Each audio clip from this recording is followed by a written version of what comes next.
예, 각 지역 연결해서 태풍 상황을 자세히 알아봤습니다. 이번엔 반기성 K웨더 예보센터장 연결해 알아보죠. 센터장님 나와 계시죠?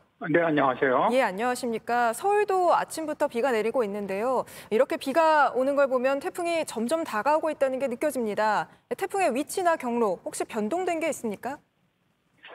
어제 예상과는 뭐 크게 달라진 건 없고요. 예. 현재 타이완 타이베이 동북 동쪽 약 320km 해상에서 이제 매시 18km 속도로 북북 서진하고 있죠. 중심 기압은 940헥토파스칼이고요. 중심 최대 풍속이 수속 47m, 매우 강한 태풍이죠. 네. 강풍 반경이 430km의 아주 매우 강한 태풍으로 현재는 북상하고 있습니다. 예, 흰남노가 천천히 북상하면서 힘을 키우고 있는데 이게 좀 어느 정도 위력을 가진 태풍이 될 걸로 보입니까? 흰남노는 북상하면서 해수 온도가 31도 이상인 고수온역을 지나면서 현재보다는 더욱더 발달할 것으로 보입니다. 내일 아침 9시경에는 중심 최대 풍속이 수속 54m인 초강력 태풍으로 발달을 하고요. 이후 북상하면서 세력이 다소 약해지면서 제주 인근 해상을 지날 때는 초속 45m 이상의 매우 강한 태풍, 그리고 이제 남해안으로 들어오면서 약간 더 약해집니다. 네. 통영 부근으로 상륙할 때는 최대 풍속이 초속 43m인 강한 태풍급이 될 것으로 봅니다. 예, 이제까지 한반도를 강타했던 다른 태풍들, 사라나 매미 등과 비교가 많이 되고 있는데요. 어떤 태풍과 그 위력이 가장 흡사하다고 보면 될까요? 아무래도 이제 사라나 매미가 지금 현재 흰남노 예상실로와 상당히 유사하게 북상을 하고 있기 때문에 많이 비교를 하는데, 네. 일단 우리나라 태풍 중에서 인명피해가 가장 컸던 태풍이 1959년 태풍 사라죠. 예. 순간 최대 풍속 수속 그 당시에 이제 60m를 기록을 하면서 상당히 많은 피해를 줬고요. 또 140명의 인명피해, 또 4조 2천억 원의 재산 피해를 가져왔던 태풍이 2003년 태풍 매미입니다.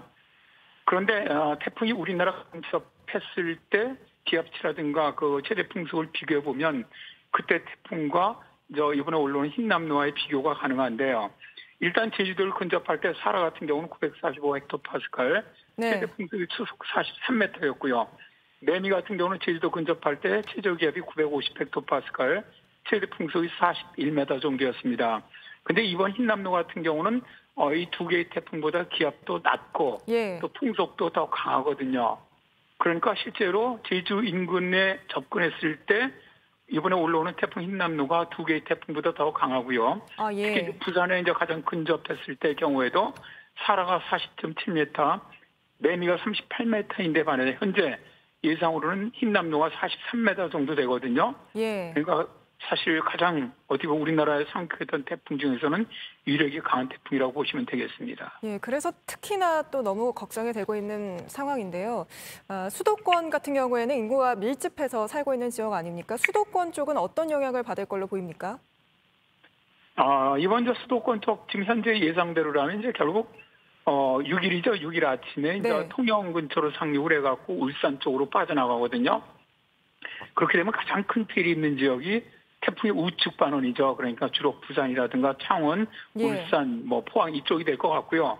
아무래도 이제 수도권 같은 경우는 태풍으로부터 이제 일단 거리가 있고 또 그 좌측 반원, 그러니까 이제 강항 반원 쪽에 속하기 때문에 현재 예상되는 거는 수도권 쪽의 바람은 최대 풍속 한 15m 이상.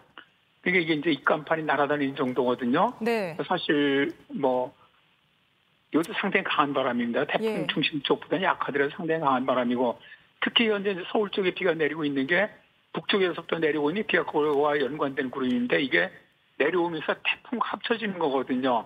그래서 수도권에도 100에서 300mm 정도의 아주 많은 비가 예상이 되고 있고요. 또 시간당 50mm 이상의 아주 국지성 호우도 예상이 되고 있습니다.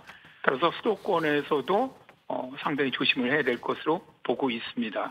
예, 마지막으로 센터장님, 우리로서는 사실 흰남노가 서쪽으로 더 방향을 틀지 않기를 바랄 수밖에 없는데요. 앞으로 이동 경로가 혹시 변동될 수 있습니까? 어떻게 예측을 하시나요? 자, 이제 어제 그저께만 해도 태풍이 정체하다가 이동을 시작하기 전까지만 해도 변수가 좀 있었는데, 네. 태풍이라는 것이 일단 방향을 잡고 올라오게 되면 현재 우리나라 그 동쪽으로는 북태평양 고기압축이 버티고 있고 서쪽으로는 티베트 고기압이 있단 말인데 그 사이로밖에 태풍이 이동을 못 하는데 그게 우리나라 우리나라 쪽으로 태풍의 길이 열려 있는 상태이기 때문에 거의 뭐 서해상으로 북상한다거나 일본 쪽으로 갈 확률은 매우 적다고 보고요. 예. 현재로서는 뭐 한반도로 상륙을 하는데 다만 이게 이제 어느 쪽으로 상륙하느냐의 이제 문제인데 현재 예측으로는 뭐 거의 모든 세계의 기관들이 다 통영 부근으로 상륙하는 것으로 예측을 하고 있고요. 네. 그래서 뭐 이제는 뭐 거의 통영 근처로 상륙하지 않겠나 그렇게 예상을 합니다. 그래서 뭐 글쎄 모르게 좀 더 올라오면서 약간 이동은 가능하겠지만 현재 예. 상륙하는 지점과 큰 차이는 없을 것으로 그렇게 예상을 합니다. 네, 알겠습니다. 오늘 말씀 여기까지 듣겠습니다. 지금까지 반기성 K웨더 예보센터장이었습니다. 말씀 고맙습니다. 네, 고맙습니다.